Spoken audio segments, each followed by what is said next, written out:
2, 1. As the only authorized manufacturers of leftist tears tumblers in the world, I think it is important that we finally stand up here at the Daily Wire and do our environmental duty to help save the planet with an important public service announcement.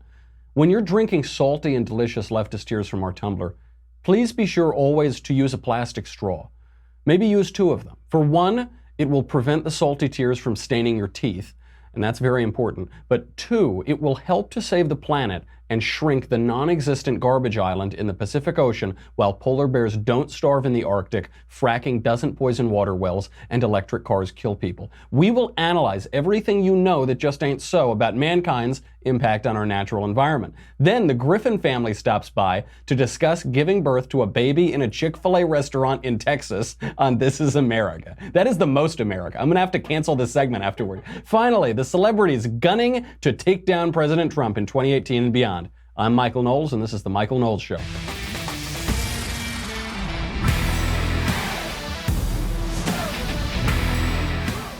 You know, when I was doing that setup, I probably should have had a straw in the leftist tears tumbler. Now my teeth are going to be all stained, and I won't be saving the environment. We have a lot to get to today. This is a lot of good stuff to cover before I get on my plane. Before that, though, I have got to thank a new phenomenal sponsor, Purple Mattress. Now, you might have seen I was on Fox and Friends this morning at the earliest possible time on Earth, so I didn't get to sleep a whole lot. When I do get to sleep, though, Purple Mattress is the way to go, baby. Purple Mattress is so good. If you're struggling to get a good night's sleep, you've got to try a Purple Mattress. It will certainly make you feel different than anything you've ever experienced because it uses this brand new material that was developed by an actual rocket scientist. Look, I'm a man of simple tastes. I'm easily satisfied by the best, and I need my tumblers to be designed by the geniuses at Daily Wire, and I need my mattresses made by rocket scientists. It's unbelievable. It's unique because it's both firm and soft at the same time. So it keeps everything supported while still feeling really comfortable, plus it's breathable, so it keeps it cool. It ends up giving you this zero gravity-like feel, so it works for any sleeping position. You get a 100-night risk-free trial if you're not satisfied. You get a full refund, 10-year warranty, free shipping and returns, free in-home setup, and old mattress removal. What do you want? You want them to make you a sandwich too? This is a great deal, folks. You're going to love Purple. And right now, my listeners get a free Purple pillow with the purchase of a mattress. Go there right now, purple.com, promo code COVFEFE, C-O-V-F-E-F-E. Do it. I'll wait. I'm waiting. Purple.com, promo code COVFEFE, C-O-V-F-E-F-E. The only way to get this free pillow is to use COVFEFE at checkout. Purple.com, promo code COVFEFE. Okay, so this is terrific. You know that for the last 2 weeks now, the straws have dominated the headlines. Starbucks is getting rid of its plastic straws. Now they're going to infantilize us and use those little sippy cup things. Nobody can use straws. I think by the latest statistic from the 7-year-old who did a survey is that 7 zillion straws are used every day, killing the environment, killing the polar bears, all this stuff, right? You know all that? Not true. It turns out that banning plastic straws is bad for the environment. Right now, Starbucks is still going to be instituting this. I love these kinds of stories. I love the stories where the really earnest environmentalist, the preening types, get proven totally wrong because they might have good intentions, but the road to hell is paved with good intentions. Why is this? Why is banning plastic straws bad for the environment? Well, there are different types of plastic, number 1, number 2, number 3, and in particular we should focus on number 2 and number 5. Number 5 is polypropylene, and number 2 is high-density polyethylene. Straws are made, plastic straws, the kind you get at the coffee shop, are made from number 2 and number 5 plastic. Number 2 is pretty easy to recycle. Number 5 is very hard to recycle. Only 3% of number 5 plastic is recycled. So 97% of number 5 plastic, we send it to China to recycle it. China doesn't recycle it. It ends up in the ocean somewhere. So the straws that they're using could be number 2, could be number 5. Those lids, those sippy cup lids, are much thicker and they're number 5. So they're replacing the straws with these thicker lids, and the thicker lids are virtually impossible to recycle. So it actually will create a greater negative environmental impact. This whole straw thing, I don't think we've covered this enough, and it's not totally common knowledge. You might be wondering why you woke up one day and all of a sudden plastic straws were public enemy number one. You might say it's because we live in an utterly decadent culture with no actual problems, so we just have to invent them for ourselves. That's also true. The other reason is that there's this 9-year-old boy named Milo Kress, 9 years old in 2011, 7 years ago. And he decided that there were too many straws, like a 9-year-old does, right? 9-year-olds make these kind of stupid observations and extrapolate from there. So this number, 500 million straws consumed daily. America uses 500 million straws daily. This has been reported in the New York Times. It's been reported in USA Today. It's been reported in National Geographic. It's been reported by the National Park Service. The trouble with it is it's plucked out of thin air.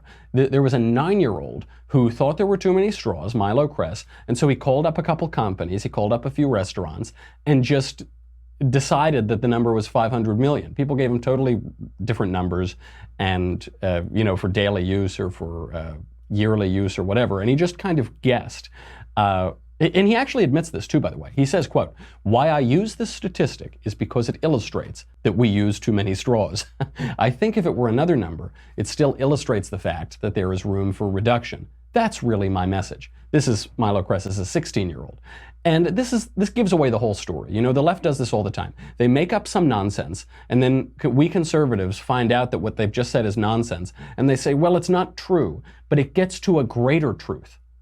No, it's a lie, and it's a lie. It's not that it's not true, but it's a greater truth. It's a lie, and then it's a lie. So, and Milo Kress, this kid says, I don't care if it's true. It doesn't matter if it's true. The point is, do what I say. Right? The point is, do what we environmentalists say and stop using the straws. Say, well, you need to present to me some kind. No, I don't need to do anything. Do what I say. We have too many. We're going to get rid of them. So a part of this, the plastic straw thing, is that there's this garbage patch in the Pacific Ocean. You might have read these headlines. They're on a lot of clickbaity sites. There's a huge floating island of plastic bottles and refuse that we don't recycle, and it's floating and it's taking over the whole ocean. If you looked at these pictures, you would believe that like half of the ocean of the Earth is just covered in plastic bottles, right? Turns out that's just completely not true. So the island does not exist. It's nowhere. We know this because they went to the heart of it, where the highest concentration of these plastics are in the ocean. They found 1,000 significant objects, like the size of this tumbler or something, objects you can actually see with your eyes. They found 1,000 of those over thousands of square miles. So you could have one of these for 10 square miles, something like that, 8 square miles. Totally ridiculous. Now, you might be saying, well, Michael, you can be saying that. I believe you. It's not that I don't believe you, but I've seen the pictures with my own eyes. Those pictures are just fake. Those pictures are taken off the coast of Manila in the Philippines. It's taken off the coast of other South Asian and East Asian cities that are just dirty, that are just filled with trash. So it's true. I could take a picture from the dumpster downstairs. I believe by my 200th episode, that's where I'm going to be living. I could go take a picture of that and say, isn't this dirty? And then try to pretend like it's the Pacific Ocean. But it's not. It's just totally made up. It does get to a really important point with the left, though, which is that they because they control the narrative, because they control the culture, they put the image in your head. The image doesn't have to be true. The statistic doesn't have to be true. Another example of this is they say, before Roe v. Wade, 5,000 women a year died from back alley abortions. Now, the guy who started saying that, he admitted he just made it up. He just plucked it out of thin air. The actual number was like 20 or 30 or something the year before Roe v. Wade. 20 or 30, period, not 20 or 30,000, 20 or 30 people. But you get these images in your head, these numbers, these pictures. A really great example of this, this one spread like wildfire last year, is that climate change is killing that polar bear. Do you remember that polar bear? I'll show you the clip. This aired on National Geographic. It's been seen all over the world. I'll narrate it for those of you who aren't watching. Here is that poor polar bear starving because of climate change.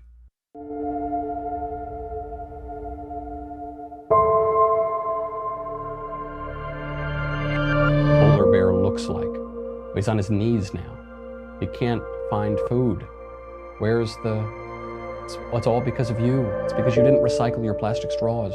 This bear was spotted by National Geographic photographer Paul Nicklin on Somerset Island in the Canadian Arctic. I'm waiting for the Sarah McLachlan music to start playing. In the arms of the angel. He's rummaging through a trash can. Because of you, because you had to drive your Hummer. Because you needed that SUV. The bear went missing after this footage was shot, making it impossible to know specifically what ailed it. Oh, that's nice to sneak that in now. However, scientists warn that as temperatures rise and sea ice melts, polar bears lose access to the main staple of their diet, seals. What about those poor seals? At least the seals get to live. Starving, running out of energy, they're forced to wander into human settlements looking for food. Feeding polar bears is illegal. Without finding another source of food, this bear likely only had a few hours to live. This was this video. It's over a minute long. It spread like wildfire. The title of it is, "This is what starvation looks like." It is estimated by the photographers in National Geographic that 2.5 billion people saw this video and the images in this video. 2.5 billion with a B. Now, this was blasted out, headlines, National Geographic. This is what climate change looks like. They're saying climate change is starving this polar bear, right? Finally, these photographers, and National Geographic itself, by the way, are admitting that this was a lie. Mittermeier, one of the photographers, says, "But there was a problem. We had lost control of the narrative. The first line of the National Geographic video said, 'This is what climate change looks like,' with climate change highlighted in the brand's distinctive yellow. In retrospect, National Geographic went too far." And what did Nat Geo say? They said, "National Geographic went too far in drawing a definitive connection between climate change and a particular starving polar bear in the opening caption of our video about the animal." Yeah, duh. Animals can starve in the wild. That does happen. The plural of anecdote is not data. And by the way, if this were caused by climate change, if we could say definitively, this is what climate change looks like, we would expect the polar bear population to be plummeting. Isn't that right? But according to the 2016 Scientific Working Group, right now on Earth, there are between 22,600 and 32,200 polar bears. That's up from 22,000 to 31,000 in 2015, a year before that number was taken, and that's way up from an estimated 20 to 25,000 in 2005. Way up. Despite what the climate hysteria websites might tell you, all of the evidence points in the direction of the polar bear population being way, way up. And in fact, estimates from the 1960s said that at that time there were between 8 and 10,000 polar bears. So obviously that population has doubled, if not tripled, in the intervening 50, 60 years. Now, what the climate change people will tell you is, well, we don't know. We just don't know. We don't know how many polar bears there are. Stop saying the polar bears are increasing. And you say, well, you've just given away the whole story because you don't know, right? We can say at most that we don't know how many polar bears there are. But the climate change people, the environmentalists, the environmental hysterics, they always act as though they have such certainty, right? They say, this is what climate change looks like. This straw will destroy the planet. This will do, if you do this, it's going to lead to, but so frequently it doesn't. It doesn't mean anything. It's just images designed to pull on your heartstrings, to manipulate you, to stop using your reason, to start supporting left-wing policies that either will have no impact on the environment or will hurt the environment. The great example of this, I love this one. It's almost enough to make me get a Tesla, and that's the electric car. The electric car, that's good for the environment, right? We can at least agree the electric car is good for the environment, right? No, it's terrible for the environment. Keep driving your Hummer, baby. My car, I drive a V6 sedan. It gets like 18 miles to the gallon at best. Usually gets like 15, even better. I'll try to rev it more so it only gets like 13 or 14. According to a study from the University of Minnesota, electric cars are terrible for the environment. This was published in the Proceedings of the National Academy of Science. It produces more carbon emissions than conventional cars, and that's because of the batteries. The batteries are really awful for the environment. The co-author of that study, Julian Marshall, who's an engineering professor, says, it's kind of hard to beat gasoline if you want to protect the environment and people. Electric cars produce 3.6 times as much soot and smog death as gasoline cars. It produces 86% more deaths from pollution. And the reason for this, but I don't know if you're confused about this, the reason why that is true is because electricity doesn't come from magic. You might think that it comes from magic. You know, you got your little electric car and you get to drive in the fast lane in Los Angeles, and then you plug it in at night and then unicorns jump up and down joyfully and power your car. That's not what happens. Instead of unicorns on the other end, it's coal. It's coal. It's not exclusively coal, but it's largely coal. 39% of America's electricity is produced by coal. Filthy, dirty, polluting coal. How about ethanol? You might say, well, what about ethanol? Is good. Isn't that good? No, not at all. Ethanol produces 80% more air pollution mortality than gasoline vehicles. Also, it causes the price of corn to double or triple, which starves people in the third world. Good job, environmentalists. Really nice. You're killing people with your pollution and starving them in the third world. Really nice.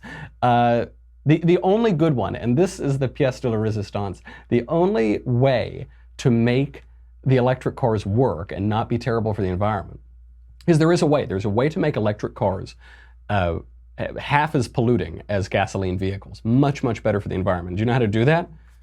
Natural gas. Frack, baby, frack. Oh, yes. Now, the environmentalists, the one like really good solution to all of this, other than nuclear, which they also won't let us do, the other really good solution is natural gas, and they won't let us do it because they spew out ridiculous propaganda like Gasland and tell us that natural gas is poisoning our water supplies. Here's just a little clip from that ridiculous movie.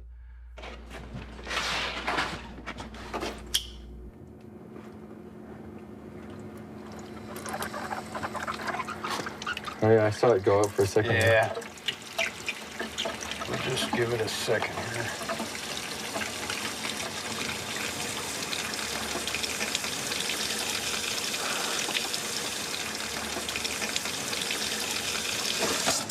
Whoa.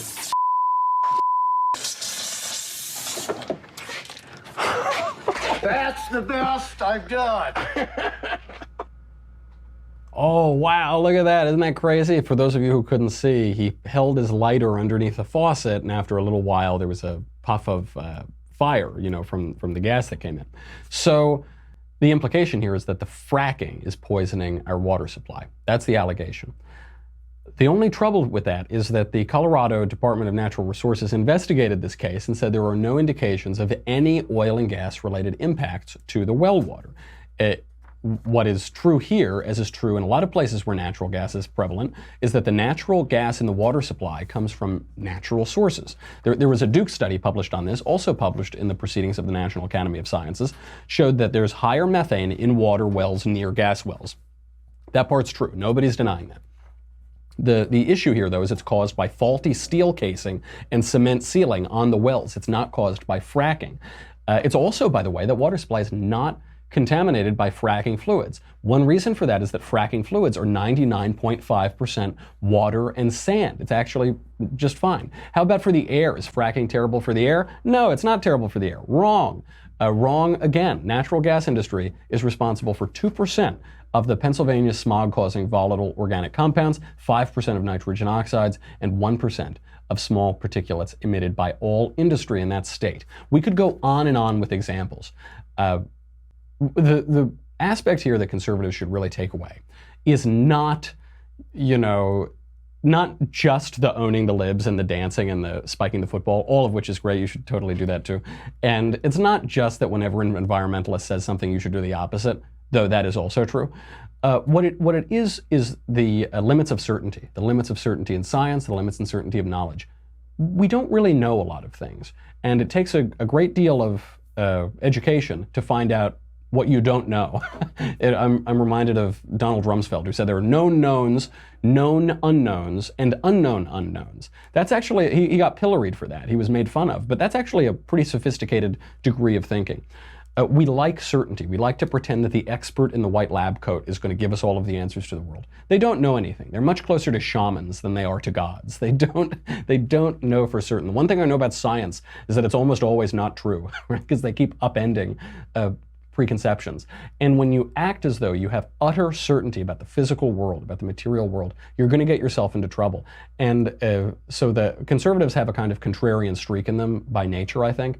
When these people are telling you with certainty that in 200 years the world is going to explode because you're using a sippy straw, you know, you're using a plastic straw instead of that sippy cup, just tell them the other side of it. Show them the other side of it. It's really very enjoyable because, you know, environmentalism, it's so clear, but all shallows are clear. All shallow thinking is very clear. I've got to get to This Is America. We're running a little late, as we always are. I got to interview the Griffin family. They are, it's unbelievable. I'll let them speak for themselves, but the mother, Mrs. Griffin, was 9 months pregnant and a little early, and she went into a Chick-fil-A bathroom to use the bathroom, and she ended up giving birth to a child. This is the most American story I've ever heard. I think I'm basically going to have to shut my show down after this because I can never get anything more patriotic than the Griffin story. Without further ado, here they are. We have the Griffins. Thank you so much for being here. Thank you. We're glad to be here. I'm really honored because I know you haven't done a ton of interviews, but I saw this story, and just for people who haven't heard all of the background, you gave Mrs. Griffin, you gave birth, and Mr. Griffin, you helped deliver your new daughter in the bathroom of a Chick-fil-A in Texas. You then swaddled the baby in your shirt, which was a Trump 2020 shirt. I have to ask you, is this the most American thing that has ever happened in history? We were actually going to have Bald Eagle cut the cord. That would have solidified it. Really, if fireworks went off in the cash registers in Chick-fil-A. Well, actually, you bring up the umbilical cord, and this is a really incredible part of the story that hasn't gotten a ton of attention, which is that there were a lot of potential complications here to this birth. Mrs. Griffin, I believe you have epilepsy, or you suffer from epilepsy, and the baby was said to possibly have a heart condition. This was one of the worries, and the umbilical cord was wrapped around your daughter's neck. Is that right? That's right. Yeah, that's absolutely correct. In fact, in the delivery room, all of this was pre-planned for the birthing plan because of the high risk of the baby and the mom. We were supposed to have between 8 to 10 doctors in the delivery room, from neonatal specialists to cardiologists to, you name it. There was just supposed to be a room full of doctors, not a bathroom stall with just us. And then so it was. So I do want to ask, before I ask how you were able to do this, because I think if this set of challenges were presented to me, there would be a Michael-shaped hole in the wall. I would just run screaming for dear life. How did this happen? How did you end up in the Chick-fil-A? Okay, so we live 45 miles from the hospital. We live out in Hill Country, Texas. So, we drive by a lot of cattle ranches. We don't drive by a lot of hospitals. In fact, there's not a hospital between us. And the hospital that we had to go to was because of the high risk of both the wife and the baby. So we had to go to that hospital. Like I said, all of those specialists that were waiting for us there. Earlier in the day, we had gone to her 38-week checkup, because Graceland May was born 2 weeks early to the day. So earlier in the day, we went to her 2-week checkup, and her doctor checked Fallon out and said, she's 3 centimeters, but she should be okay. Go home, relax, take a bath, have fun. It's maybe 3 days, maybe 7 days. You guys have time. So you know what I did? I said, honey, can you take me to the nail salon? I'm going to go get a pedicure. I was having contractions, but they weren't like anything. They were mild. They were mild. I've had 2 babies before, so I kind of knew what was going on. I knew they weren't Braxton Hicks. I knew they were, it could be any day now kind of thing. But when I got to the nail salon, I was like, okay, no massaging, just change the paint color. Because I don't want, to bring on my labor. I was, really not wanting her to come 2 weeks early, but you said, I'm on a schedule here. I want to look good when Grace LeMay arrives, but you can't. I wanted my pink toes because I'm having a girl. So I wanted pink paint nails. And the only reason we ended up at the Chick-fil-A was one of our good friends who was going to watch our older girls for us when we actually went to the hospital, lives in the community right behind that shopping center. So we had called her and said, hey, we don't have time to meet you at your house. Just meet us in the parking lot at Chick-fil-A. There's no signal light there. Just jump right off the highway, drop the kids off in the parking lot, and away we go. That was the plan. So when we pulled into that Chick-fil-A a little bit after 20 minutes after 10, obviously they were closed. We knew they were closed. Yeah. It must have looked like something completely sketchy, because we come screeching in there right in front of the Chick-fil-A. And then here comes our friend screeching right up next to us. We jump out of the car. I'm putting kids in her car. If I was in the Chick-fil-A looking outside, I probably would have called 911 then and said, we're about to get robbed because there's some sketchy stuff going on out front. It was so sketch. He's like banging on the door. They hadn't seen me yet. So they're like, who's this guy? I can only imagine what was on their looks. I'm about to have a baby. My wife's going to give birth. We've heard that one before, buddy. All right. Don't you try that one on us. However, I was in denial. I really didn't think I was going to be giving birth. I thought I had to go to the bathroom. I was like, I think we have time to stop since Chick-fil-A is the only lighted place up in this parking lot. I'm like, let's see if they'll let me in. I have to go use the restroom. That's the truth. I swear to you. I said, I really have to go. Please let me in. So then you go in. I assume, Mr. Griffin, that you did not join your wife in the bathroom. So you go into the bathroom. And then at what point do you know that you're about to have a daughter? Oh, sorry.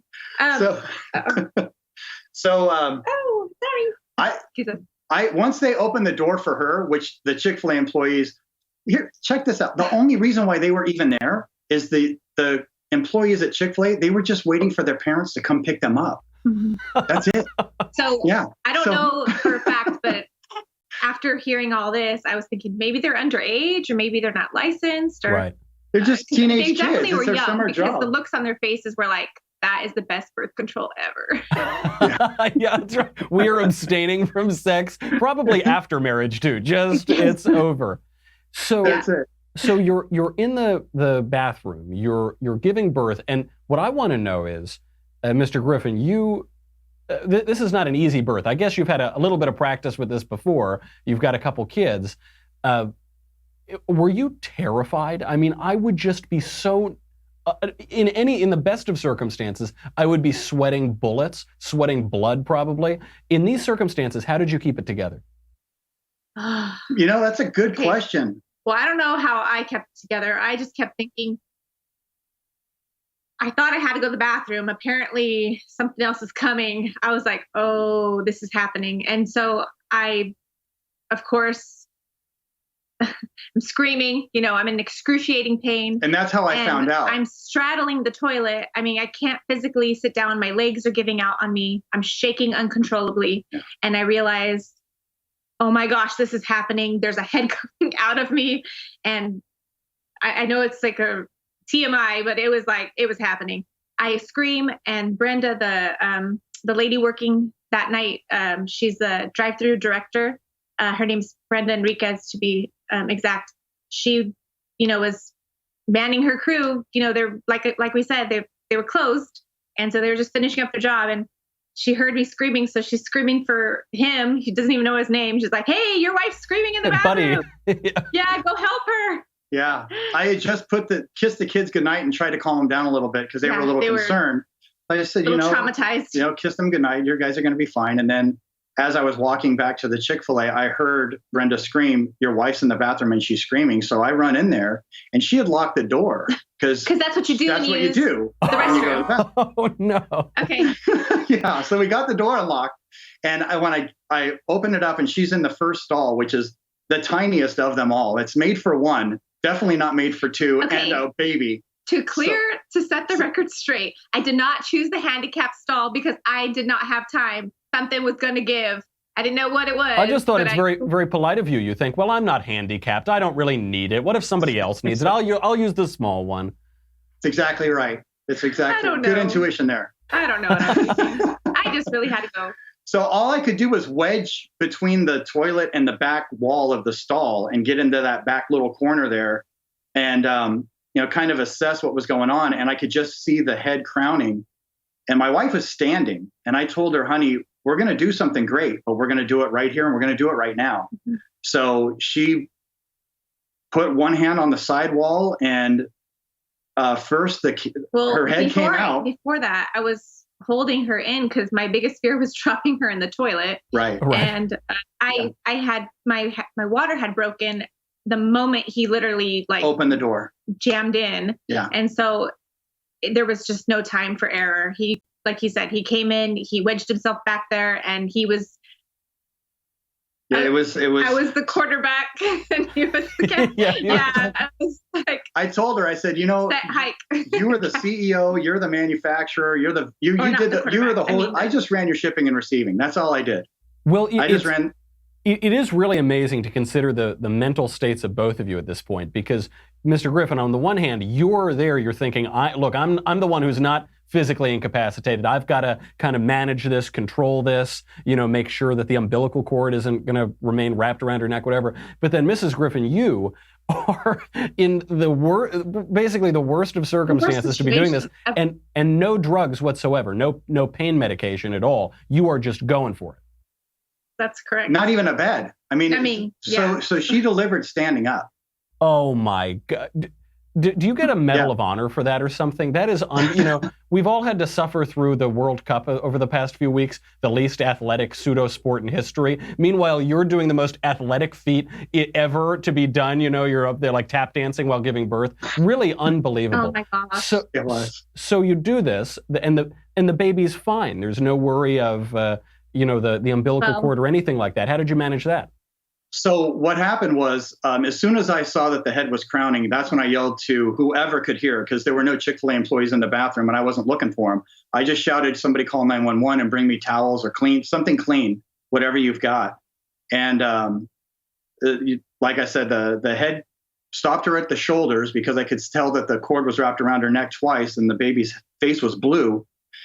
So unwrapped the cord twice and then told Fallon, hey, I need 2 really good pushes. We've got to get her out of here right now. So she pushed hard and she came out and I couldn't see anything, by the way. No, so she couldn't. I'm staring at the stall bathroom door. He's behind me. So I didn't want to alarm her that the cord was wrapped around the neck, because one of the big concerns with this pregnancy and this delivery was because of the epilepsy, lowering her threshold of having a seizure was a real danger. Of course. So I didn't want to put an extra stress on her saying, hey, the cord's wrapped around. I just told her, hey, relax for a minute. There's something I got to do. And got that done and just told her to push and wrapped her up in my Trump shirt, which was highly appropriate. And I had no idea all I had at that time when she did come out. I had 2 paper towels and my Trump shirt. And that's how I dried off Gracie, is with that. And then the Chick-fil-A representative, Brenda, came back in with 911 on the phone, and she was going to hand me the phone. I'm like, you've got to put him on speaker. I need to relay messages you hold the to phone, him. Please. Yeah. So she did. And so I was asking questions about, her being blue. I knew it was one of 2 things. Either oxygen levels were low or she was cold. And all I had was wet things. But really quickly after that, Chick-fil-A started bringing in some of the towels that they had. And let me tell you something. If you don't think that there was divine intervention in this whole thing, I'll just give you one little snippet.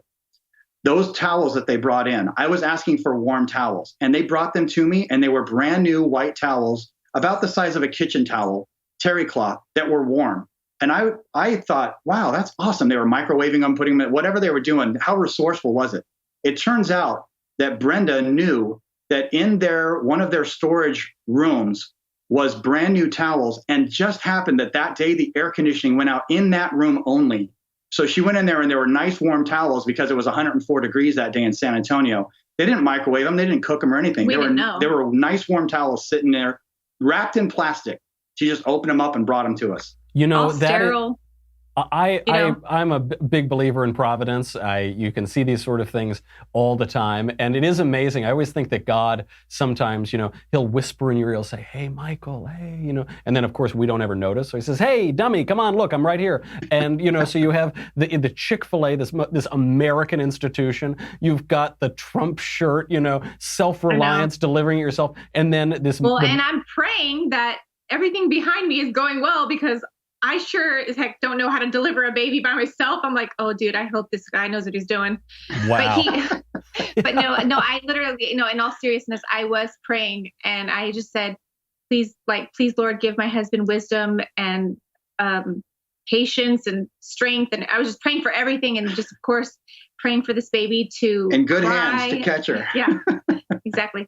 I wanted her to cry because I didn't hear her cry right away, so I knew something was up when she wasn't crying. Oh, you did. So that was the kind of hint. You couldn't hide it forever. Yeah, something might be wrong. Wow. But I was trying to stay calm, and because again, the seizure was definitely a concern of mine, and we needed just to be a good team, and so I just knew I just needed to hang in there. And it was a rough few minutes, but actually about 10 minutes before the EMTs came. Yeah, the EMS didn't show up for about 7 to 10 minutes after. Unbelievable. So I stood the whole time. I could not sit down because the umbilical cord, the placenta is still attached to me. And so if I had moved 1 inch in any direction, it would pull it from her belly button. Oh my gosh. So it was a bit, and he's tall. She couldn't trying sit. to hunch over, and I'm hunched over, and my nerves are shot.